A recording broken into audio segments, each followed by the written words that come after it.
I'm here today to take a moment and remember the tragedy that occurred 4 years ago at Marjorie Stoneman Douglas High School in Parkland, Florida. I want to discuss some legislation that I've introduced that results from that. But remember that day. On that day, we lost 17 innocent souls from this globe of ours, and it was at the hands of a troubled and evil young man who entered the school and opened fire. This tragedy can't be forgotten and should not be forgotten. Not by the survivors of this attack, not by the families who lost loved ones, and then eventually not by this Congress, because we can do something about it. We must continue finding solutions to prevent these attacks. In this spirit, today, I'm back here on the Senate floor pushing for passage of my bipartisan and bicameral Eagles Act.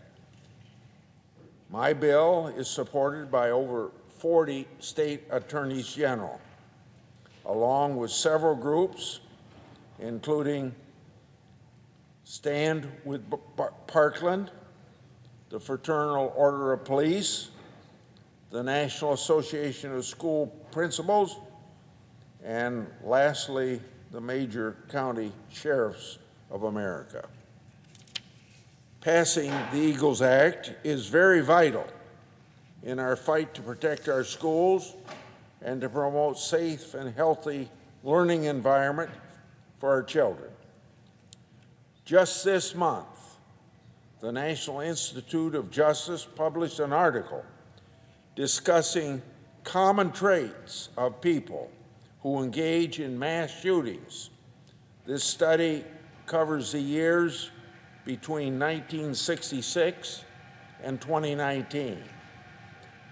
Their analysis showed that the people who commit these acts were commonly troubled by personal trauma before the shooting, nearly always in a state of crisis at the time they committed their awful acts, and in most cases, even engaged in leaking their plans before they opened fire.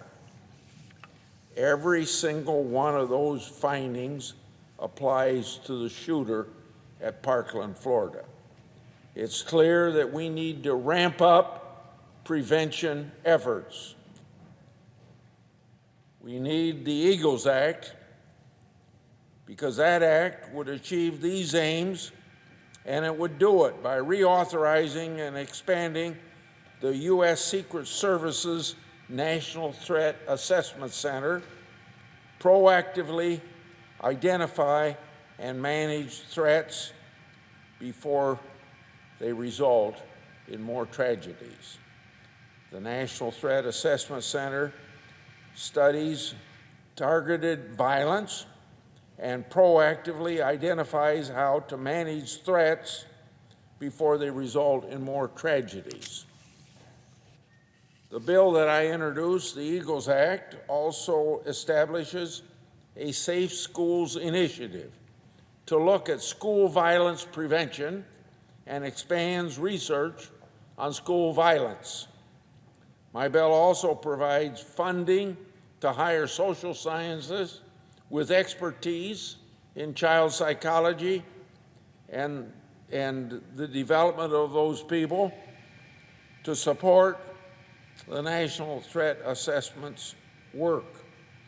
This is important to make sure that proven and evidence-based policies will continue to support everyone in the school environment and do it positively.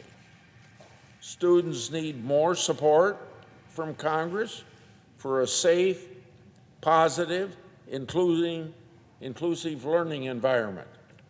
The Eagles Act delivers just that by providing resources and training to school personnel which will enable them to identify troubled youth and give these school people intervention and treatment they need, hopefully long before an intervention is needed by law enforcement.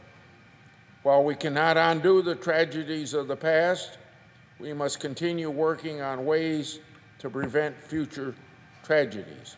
I urge my colleagues to support this bill.